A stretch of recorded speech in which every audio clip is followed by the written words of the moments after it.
Hello everyone, আমি অভিজিৎ। তোমরা দেখছো ফার্মাসি ইনফরমেশন চ্যানেল। ঠিক আছে, তো আশা করছি সবাই ভালোই আছো। আজকে তোমাদের জন্য একটা নতুন ভিডিও নিয়ে চলে এসেছি কাউন্সিলিং রিলেটেড ডব্লিউবিজির। তো আজকে আমরা ডব্লিউবিজির যে ডকুমেন্টসগুলো দরকার হবে কাউন্সিলিং এর সময়, আমরা ওই নিয়ে এই ভিডিওতে আলোচনা করব। ঠিক আছে, যে কি কি ডকুমেন্টস দরকার আছে কাউন্সিলিং এর সময়, যাতে তোমরা আগে থেকে ওগুলো প্রিপেয়ার করে রাখতে পারো, যাতে কাউন্সিলিং এর সময় তোমাদের বেশি প্রবলেম না হয়। ঠিক আছে, তো এমন কিছু ডকুমেন্ট আছে যেগুলো তোমাদের আগে থেকে তো তৈরি করে রাখতে হবে। বিভিন্ন জায়গা থেকে তোমাদের ওটা সিগনেচার করাতে হবে। তোমাদের কিছু ডকুমেন্ট স্কুল থেকে, কিছু ডকুমেন্ট তোমাদের কাছাকাছি যে পঞ্চায়েত অফিস বা বিডিও আছে ওখান থেকে কিছু ডকুমেন্ট তোমাদের সেখান থেকে তৈরি করতে হবে। তো এইগুলোই এই ভিডিওতে আজকে আলোচনা করব। ঠিক আছে, তো ভিডিওটা শেষ পর্যন্ত দেখতে থাকো। তো তোমাদের ডব্লিউবিজি যে সমস্ত ডকুমেন্ট লাগবে সবকিছুই তোমরা জানতে পেরে যাবে এই ভিডিও থেকে। ঠিক আছে, তো ভিডিওটা ভালো লাগলে একটা লাইক করে দিও। চলো ভিডিওটা শুরু করা যাক। তো দেখো, ডব্লিউবিজির যে কাউন্সিলিংটা হতে চলেছে, ঠিক আছে, তখন সেখানে তোমাদের কিছু ডকুমেন্ট দরকার হবে রেজিস্ট্রেশনের সময়। এবং কিছু ডকুমেন্ট তোমাদের এখানে যেগুলো বলেছি রেজিস্ট্রেশনের সময় তো দরকার হবেই, তার সাথে তোমাদের ফিজিক্যাল ভেরিফিকেশনের সময়ও তোমাদের কিছু ডকুমেন্ট এখান থেকেও লাগবে, প্লাস এক্সট্রা কিছু ডকুমেন্ট আছে।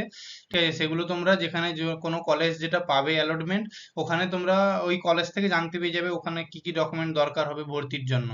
তো এখানে যেমন কাউন্সিলিং এর জন্য যে যে ডকুমেন্ট গুলো লাগবে সেগুলো দেখো, প্রথমে হচ্ছে তোমাদের ক্লাস 10 এবং 12 এর মার্কশিট এবং সার্টিফিকেট। ঠিক আছে, তোমরা যারা ক্লাস 10 এর এক্সাম দিয়েছিলে তো সেখানকার মার্কশিট এন্ড সার্টিফিকেট এবং 12 এর মার্কশিট এন্ড সার্টিফিকেট তোমাদের প্রয়োজন। ঠিক আছে, তারপরে তোমাদের একটা ডকুমেন্ট লাগবে যেটা হচ্ছে ওয়েস্ট বেঙ্গল ডোমিসাইল সার্টিফিকেট। ঠিক আছে, যারা ওয়েস্ট বেঙ্গলের স্থায়ী বাসিন্দা যারা, ঠিক আছে, তাদের জন্য ওই প্রমাণপত্রটা দরকার। ঠিক আছে, এটা কিভাবে তৈরি করতে হবে, ওয়েস্ট বেঙ্গল ডোমিসাইল সার্টিফিকেট, তো বা কোথা থেকে সিগনেচার করাতে হবে, ভ্যালিডেট কোথা থেকে করাতে হবে, এই নিয়ে ডিটেল ভিডিও আমি পরবর্তী ভিডিওগুলো আমার চ্যানেলে আপলোড করতে চলেছি। কিভাবে ডোমিসাইল সার্টিফিকেট বানাবে, কিভাবে টিএফডব্লিউ সার্টিফিকেট বানাবে। ঠিক আছে, তো স্টে টিউন, চ্যানেলটা সাবস্ক্রাইব করে নাও যদি সাবস্ক্রাইব করে না থাকো, তাহলে যাতে পরবর্তী আপডেটগুলো তোমাদের কাছ থেকে যাতে মিস না হয়ে যায়।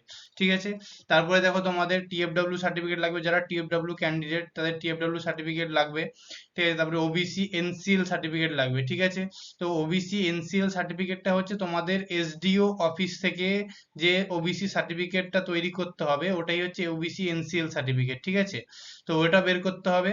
তারপরে তোমাদের ডব্লিউবিজি অ্যাডমিট কার্ড আর র্যাঙ্ক কার্ড প্রয়োজন। ঠিক আছে, এক্ষেত্রে তো দুটো জিনিসই, এই কটা জিনিস তোমাদের কাউন্সিলিং এর আগে তৈরি করে রাখা অতি আবশ্যক প্রয়োজন, কারণ এই সমস্ত ডকুমেন্টগুলো তোমার কাউন্সিলিং এর রেজিস্ট্রেশনের সময় লাগতে পারে। ঠিক আছে, তো এইগুলোই ছিল ডিটেলড মানে কাউন্সিলিং রিলেটেড ডকুমেন্ট গুলো। ঠিক আছে, আর এখানে ডোমিসাইল সার্টিফিকেট আর টিএফডব্লিউ সার্টিফিকেট, ওবিসি এনসিএল সার্টিফিকেট, এগুলো তোমরা যখন কাউন্সিলিং রিলেটেড যে অফিসিয়াল আপডেট আসবে অফিসিয়াল ওয়েবসাইটে, সেখানে তোমাদের এই রিলেটেড কিছু ফরম্যাট প্রদান করা হবে। ঠিক আছে, মানে তেমন কি বলে, প্রফর্মা বলা হয় যেগুলোকে, প্রফর্মা বা ফরম্যাট তোমাদেরকে প্রদান করা হবে ওখানে, মানে আপলোড হয়ে যাবে।